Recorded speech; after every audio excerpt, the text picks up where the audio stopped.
Hello and welcome to the latest edition of the Health and Safety Matters podcast. My name's Mark Sennett. I'm the CEO of Western Business Media and the publisher of Health and Safety Matters. This podcast is once again sponsored by the Health and Safety Event. And if you haven't heard of the Health and Safety Event by now, I'm happy to tell you all about it. The Health and Safety Event is the national health and safety exhibition and show for the health and safety sector in the UK. It takes place on the 25th to the 27th of April 2023 at the NEC in Birmingham, and it's co-located with the fire safety event, the security event, the National Cyber Security Show and the workplace event. If you register to attend the event for free, you can also access all of those other shows. They're all in one set of halls, and you can freely move between them and get to see all the latest products and services and a whole 3 days of CPD accredited content. So please do go to their website, which is healthandsafetyevent.com, and register for free. Now, as I've said many times before, you don't have to wait till this podcast comes out to hear all the latest health and safety news. You can go to our website. And if you can't remember the web address, which is hsmsearch.com, just put into a search engine, Health and Safety Matters, and up we pop. And you can see all the latest news, prosecutions, products and services in the health and safety sector. You can also see all of our back archive of webinars, which are CPD accredited, or sign up to our upcoming webinars. And it's free to do so. And you just click on the webinars tab for that. You can also sign up to get our magazine for free, Health and Safety Matters, which will also get you the PP Insights Guide that's printed once a year, and the upcoming British Safety Industry Federation UK Guide to Fire Safety, which is our big annual guide that comes out in December. You can also sign up, along with 60,000 other people, to get our twice-a-week e-newsletter with all the latest news and products and services and prosecutions in the health and safety sector. All completely free. Just go to the Health and Safety Matters website, hsmsearch.com. So you can also follow us on Twitter, LinkedIn, and you can follow me, Mark Sennett, on LinkedIn as well, if you so choose. So we always start off the podcast with news, and that's exactly what I'm going to do today, if I'm nothing but predictable. So the first news story is that IOSH has called on the UK Prime Minister Rish to reverse reporting exemptions. So IOSH has called on the Prime Minister to reverse a decision made by his predecessor, Liz Truss, to exempt about 40,000 businesses from reporting requirements and regulations. So yes, it has been quite a year of Prime Ministers for the UK this year. I think we had 3 in the space of 3 months, didn't we? And in this letter to IOSH, the letter from IOSH to Mr Sunak, the IOSH Chief Executive Vanessa Harwood-Whitcher says there's an opportunity to make an early, bold step in the right direction by scrapping the move that Liz Truss brought in. Mr Sunak took over as Prime Minister on the 25th of October this year, and it was his predecessor, Liz Truss, who announced plans to widen exemptions which apply to the smallest businesses of those who employ fewer than 500 employees. So it was claimed that this would free 40,000 businesses from future bureaucracy. However, IOSH has made it clear in the letter that this would be a backward step. They say it risks increased costs, direct and indirect, from occupational injuries, ill health and damages that will inhibit growth in the long term.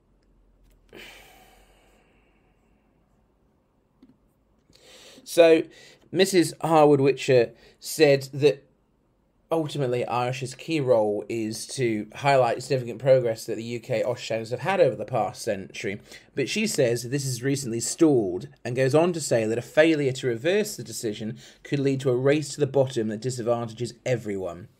She also said, "We call on your government to reverse this decision.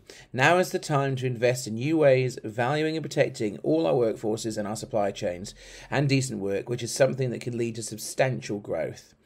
In addition, she reiterates the 3 key areas for action which were made by the previous Prime Minister back in September, namely the recent resolution to include a safe and healthy working environment in the International Labour Organization, ILO, Declaration of Fundamental Principles and Rights to Work, the imperative to protect, maintain and reinforce the UK health and safety standards, and bring the long-awaited employment bill forward as a matter of urgency, and the needs to lead policymakers, regulators, employers and workers' representatives in ensuring asbestos is handled and disposed of in a safe, regulated way that prevents its exposure to, as workers and people's lives depend on it.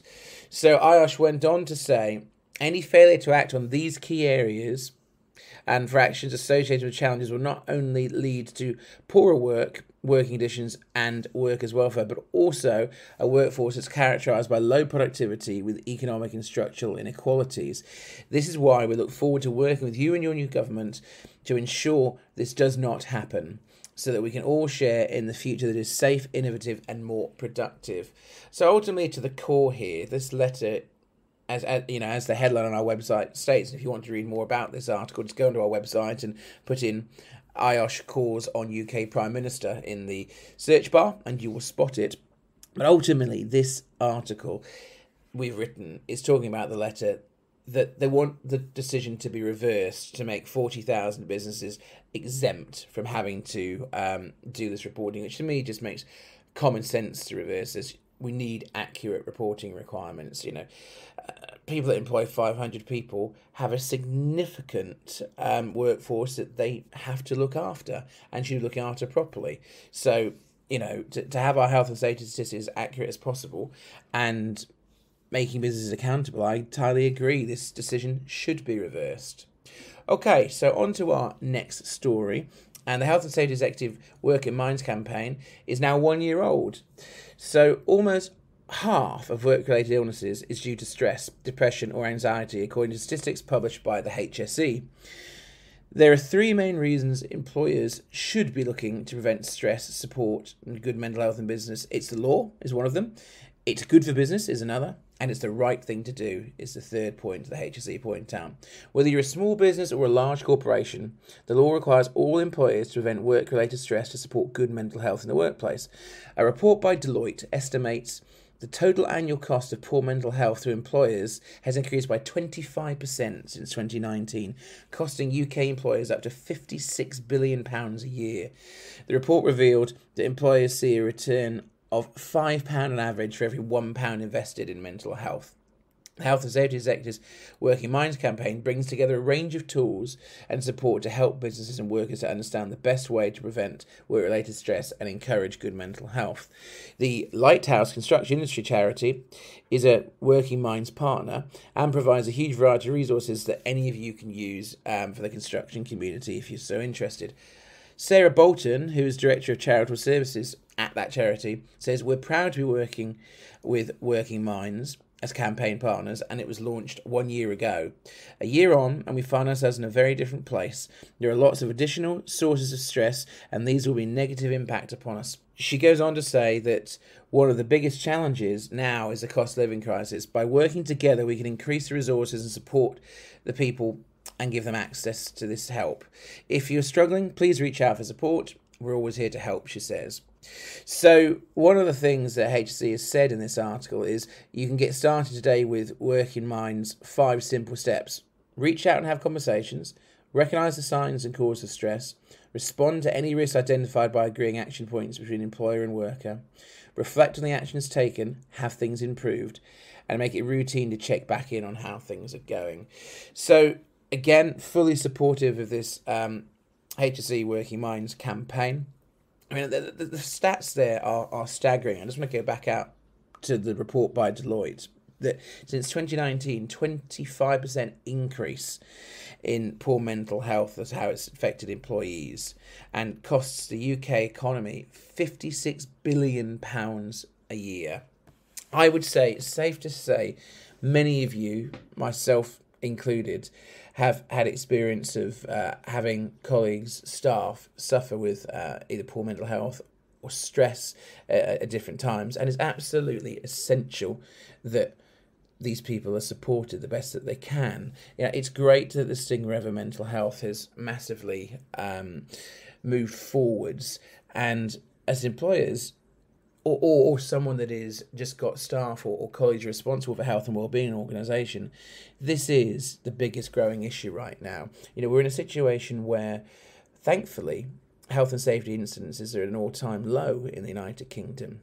But there's a new challenge for all of you listening now over the last few years, and this emerging challenge has been dealing with the well-being of colleagues and employees. And this Working Minds campaign is a fantastic campaign with the Health and Safety Executive. I would strongly urge you to go and have a look at their website and just familiarise yourself with the 5 simple steps. And really, I'll just go over those ones again, which is reach out and have conversations, recognise the signs and causes of stress, respond to any risks identified by agreeing action points between employer and worker, reflect on the actions taken, have things improved, and make it routine to check back in on how things are going. So congratulations to the HSE for making it a year for the Working Minds campaign, and long may their great work continue on that.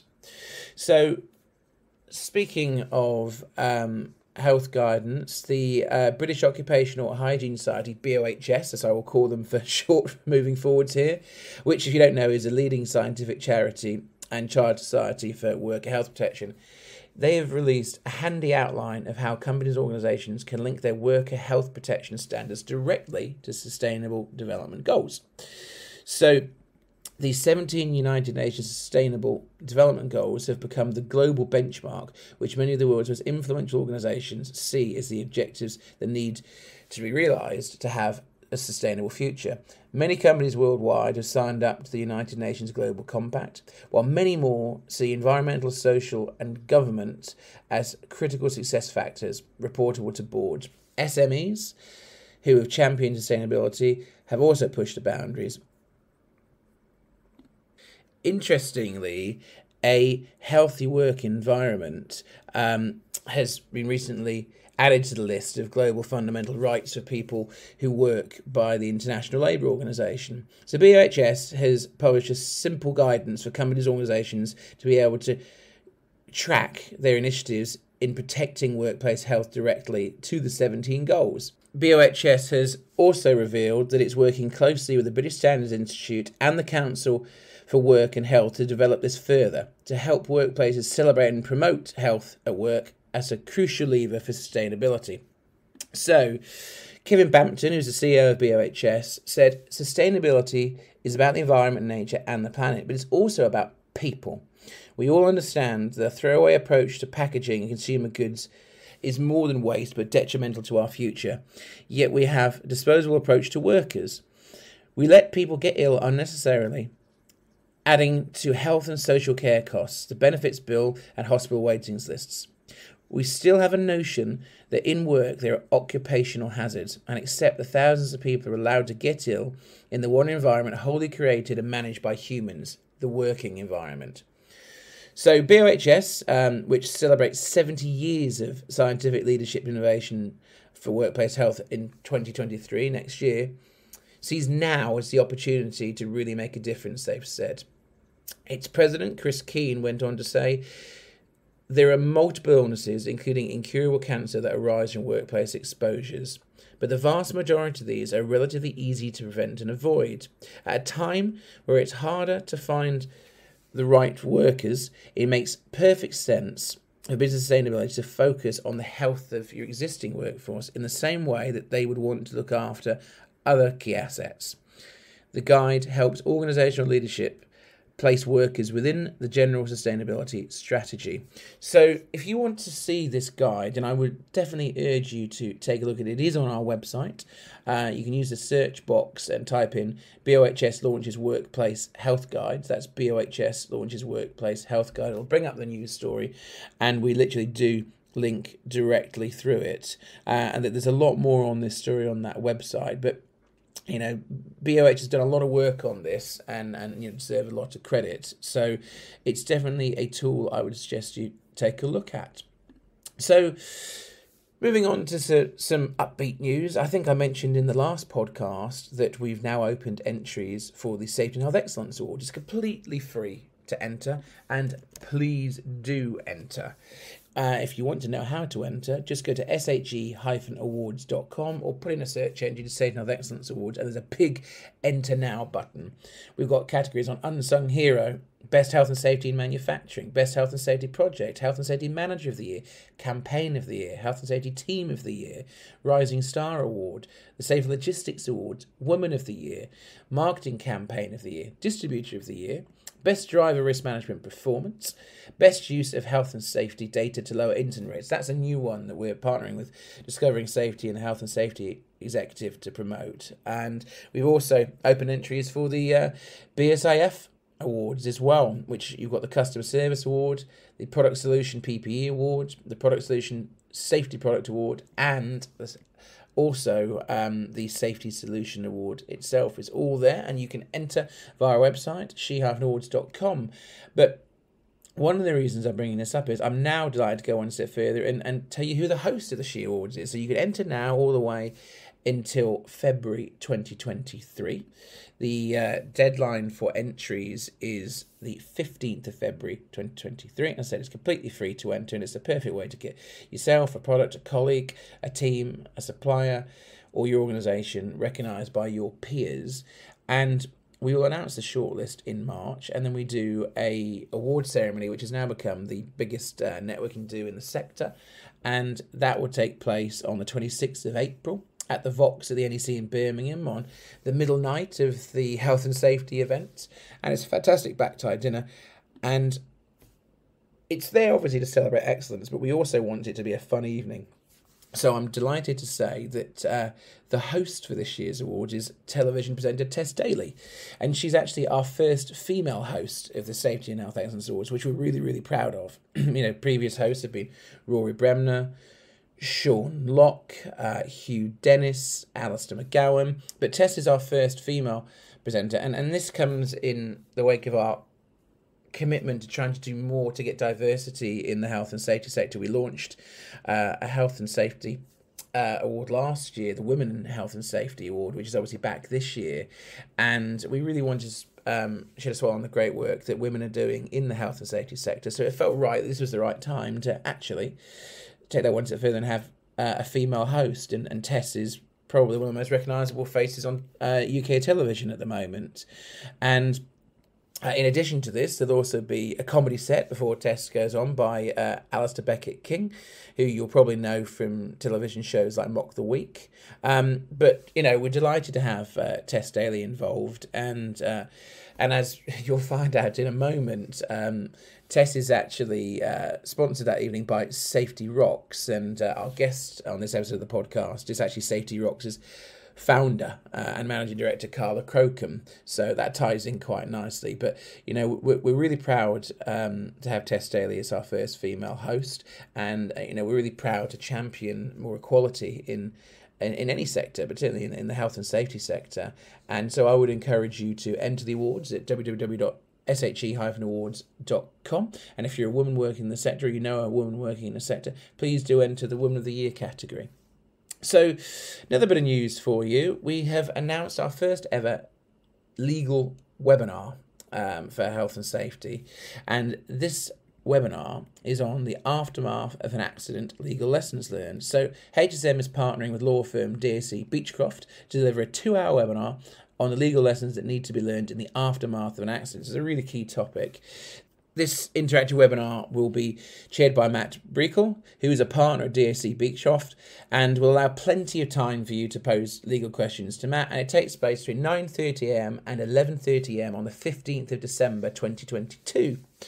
So a little bit more about this webinar. After an accident, there's a tendency to get caught up in internal investigations and responding to regulators. However, it's the response to the incident that is often picked apart at a later stage, often in court. So this webinar will explore the importance of getting the response to an accident right, when to consider an accident investigation, and how the response and documents created in the immediate aftermath of an incident are frequently used against organisations in a prosecution. From perception of emergency services to opinion-led witness evidence. So if you'd like to join us on this webinar, and as I said, it takes place on the 15th of December 2022, it's 2 hours, all you need to do is go to our website. It is listed up there on the webinars tab for all to see, so please do. But if you can't find it for any reason on there, simply go onto our website and search HSM webinar aftermath of accident, and you will find it. The full title of the article, by the way, is HSM webinar, the aftermath of an accident, legal lessons learned. But ultimately, if you want to get to this, places are actually limited. It is £99 plus VAT a ticket, so this is a chance to get 2 hours worth of legal insight on this key topic. So please do consider signing up to that. So, as I mentioned, you don't have to wait for this podcast to come out to see all the latest health and safety news. You can, of course, go to our website, which is hsmsearch.com, or just put in a search engine, Health and Safety Matters, and up we pop. But in every episode of the podcast, we also have a guest, and I'm delighted that on this episode of the podcast, I had to sit down with someone I've got to know a bit over recent months, and that is Carla Crocombe. Carla is Managing Director and founder of Safety Rocks, and she has an infectious enthusiasm, I would say, for health and safety training. So I sat down with Carla earlier, and here's what she had to say.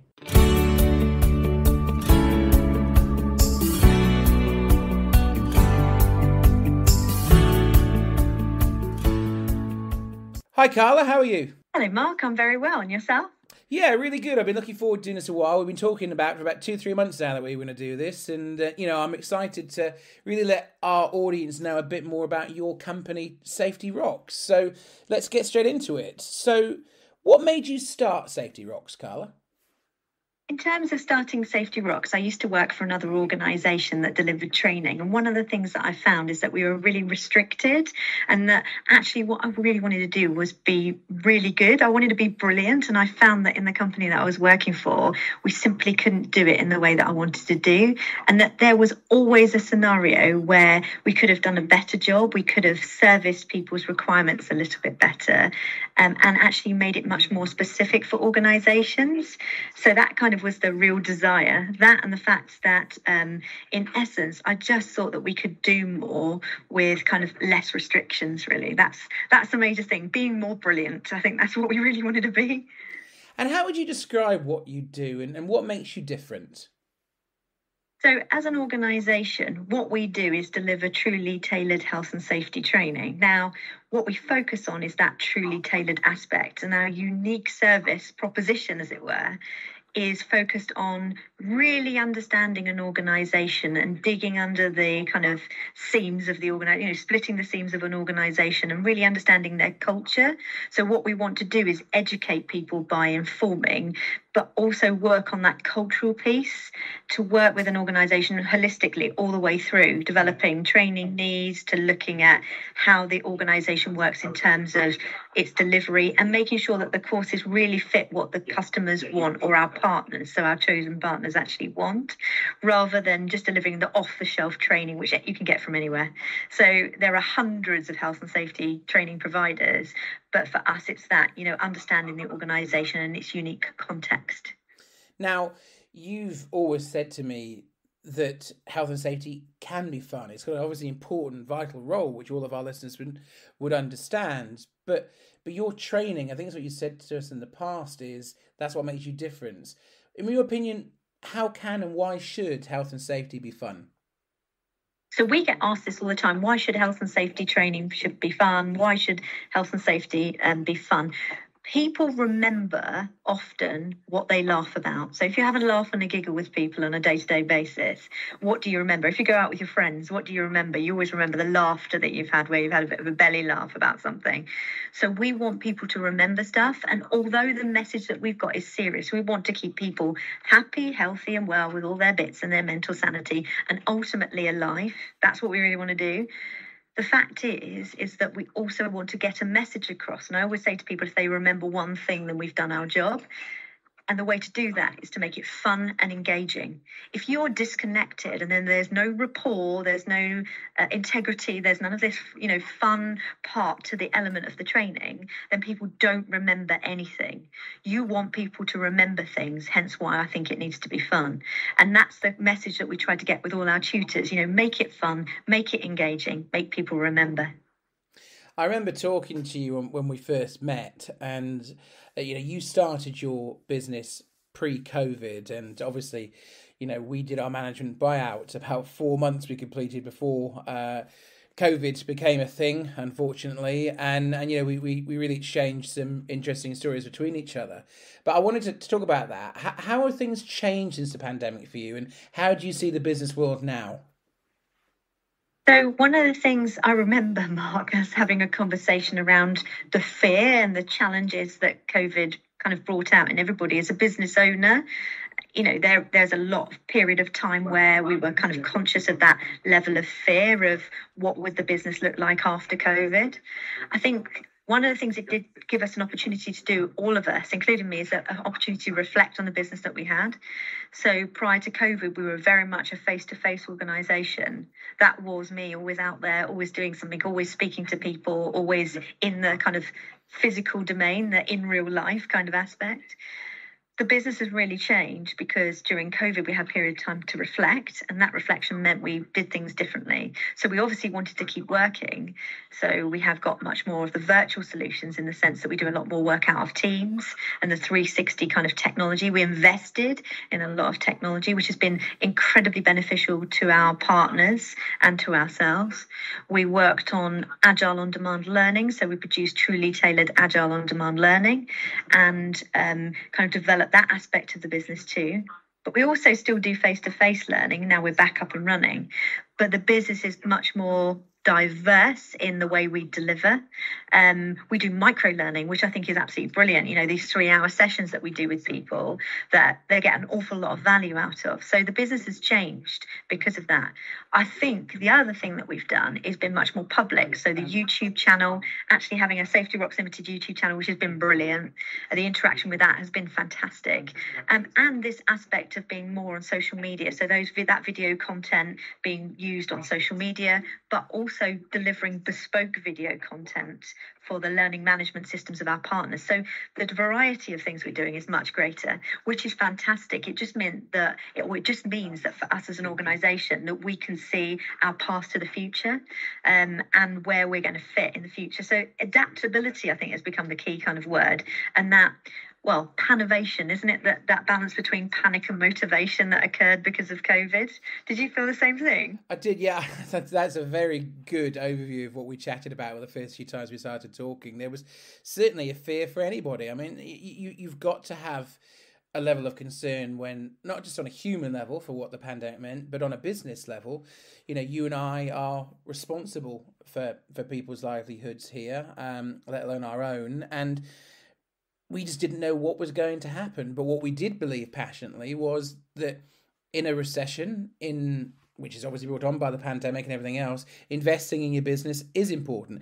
It's something you've done that you just explained, something that we've definitely done because we've done more of these podcasts. The podcast wasn't around pre-COVID. We also have invested heavily in digital conference platforms and more webinars. And the record engagement we've had from the audience listening now is a testament to the fact that people are willing to consume content in different ways, much like they're willing to consume your training in different ways. So I would say that you and I, on the whole, are pretty kindred spirits in terms of positivity for an opportunity. And as much as it nervous times for us, we were both excited about what it could mean. And that brings me on really to my next question. What's next for Safety Rocks? What have you got planned for 2023 and beyond? So for 2023 and beyond, we've got much more planned in the sense that we're going to do more development of the videography and the content and working with that bespoke content, more extension of the Agile on-demand learning system, so more tailored Agile on-demand learning, which some people like to call e-learning, and I try to refrain from the e-learning word because it's much more kind of bespoke for organisations. The working with technology, so there's so many exciting developing pieces of technology out there in terms of the kind of looking at the virtual world and the virtual content, the capacity to be able to deliver in much more of a remote way, but using that technological platforms. There's all sorts of development out there in terms of platforms, and I just want to keep going with the use of technology and make sure that we're kind of sticking with that. We're always striving to do things better and more efficiently. We've also got a fantastic new system that we're developing internally, which is part of our customer relationship management system, which often people go, oh, that's quite dull and boring. But actually, it makes us more efficient in terms of us looking as a business about the way we can deliver what we do. And more kind of keynote speaking for me. I think I'm going to get more involved in the leadership side. So we have had a massive influx in the request for, particularly around leadership training, especially in larger organisations, around the capacity to discuss what risk is and how acceptable risk is within an organisation. What's people's appetite? What's the acceptability of the level of risk? So I want to go out there and do more of that, and I want my team to take on more of the kind of day-to-day aspects of what we actually are doing. So there's lots of development around that, but exciting times. We're also looking to move into larger premises as well, which, like, you're saying about the stuff to do with managing buildings and all the rest of it, there's some funky new places here. So hopefully we'll get ourselves up and running and be in there by January, fingers crossed and everything. So, well, you've obviously got a lot planned just between now and the new year and beyond. But one of the things that I'm very proud of, very grateful to you on, and this really came from you approaching us, was that the partnership that we formed together, Safety Rocks, and our awards, the Safety and Health Excellence Awards. You are, and I'm very grateful to you for it, the sponsor of the host. And we have exclusively revealed on this podcast today that the host is Tess Daly. It's the first female host that we've ever had. It goes along with our commitment to really wanting to push equality in the sector. We've got a Health and Safety Woman of the Year category as well. We're really excited to have Tess as the headline host, and we've got a comedian as well that will be before that. But the question I remember when we talked about this as an idea, I asked you outright, I said, why would you want to be involved in these awards? And, it's an interesting question to me. I'm thrilled that you want to be part of them and grateful that you do. But I really wanted to know, why did you approach us about wanting to be involved? Actually, your answer was interesting. So I thought I'd throw that open as a question. Why have you decided to get involved? And hopefully you're not too unhappy with who the host is that you're sponsoring. Absolutely not. And I think in this industry, we have lived in an industry in terms of health and safety, which is we all joke about the, the male, pale and stale industry that we work in. And I've been in this industry for a very long time, over 20 years in one shape or form.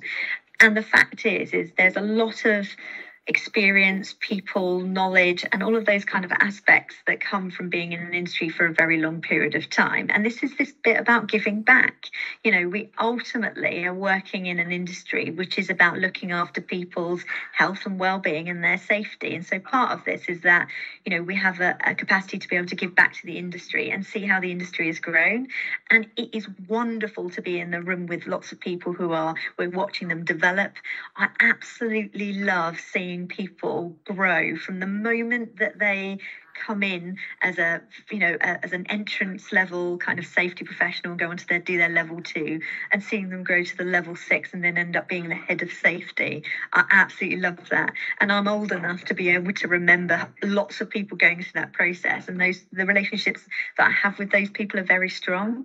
And so the industry means an awful lot to me. And so this is part and parcel of that kind of giving back aspect. And the fact that Tess is going to be the host, and we're going to be sponsoring her, is absolutely brilliant, because it's a female host, as I said. It's in an industry that is traditionally thought of as being that male, pale and stale industry. So actually it's quite nice. It mixes things up and it fits in with the whole kind of Safety Rocks image, the whole kind of young and funky, thinking about things in a very different way, mixing it up a little. So there's a whole range of different aspects to why we want to do this. And Mark, I know we did approach you after a conversation that we had with the lovely Simon Tosland, and the conversation around all of our relationships. We have so many relationships in the industry, that it's just a way of celebrating those relationships as well. Well, that's a great example. Simon Tosland, who's at Birmingham Airport, they've won an award before for us.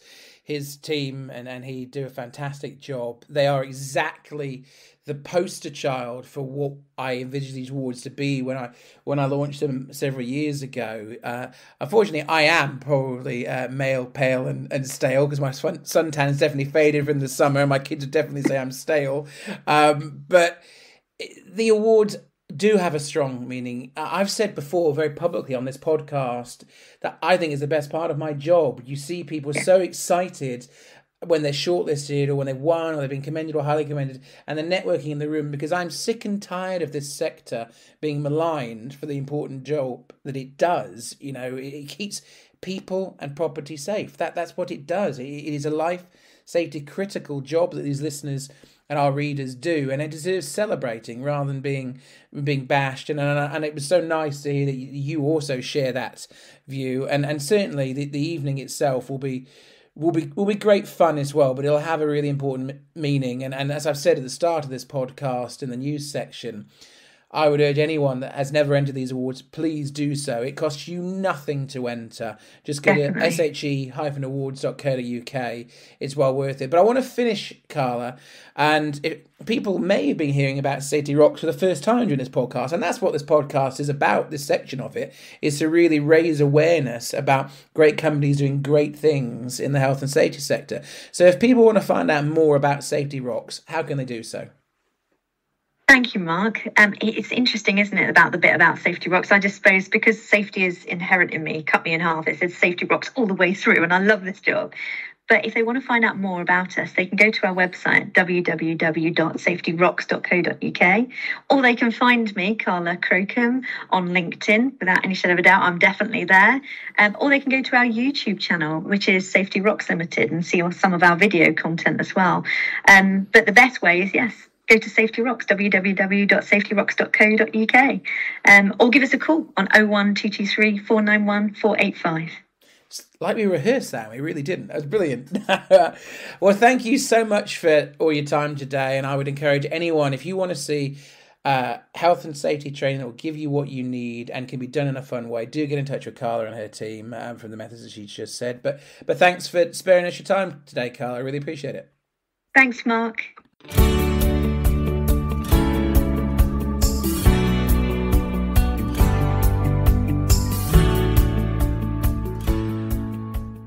And that's all we've got time for in this edition of the Health and Safety Matters podcast. Thank you so much for joining us.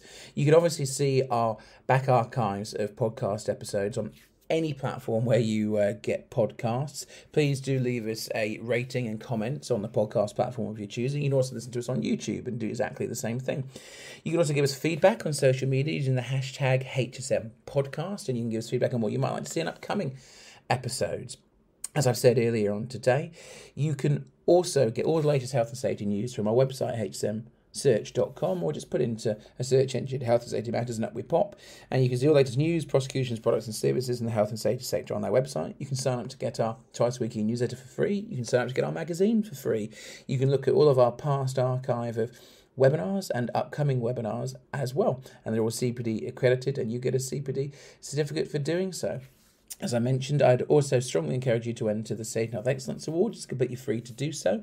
Just go to she-awards.com or put into a search engine Safety Health Excellence Awards, and up we pop. Please do enter that for free as well. And I'd like to thank today's sponsor of our podcast, which is once again the Health and Safety event. And as I said, if you don't know, the Health and Safety event takes place on the 25th to 27th of April 2023 in the NEC in Birmingham, and is co-located alongside the fire safety event, the workplace event, the security event, and the National Cyber Security Show. It's completely free for you to register, and one ticket gets you access to all of these shows.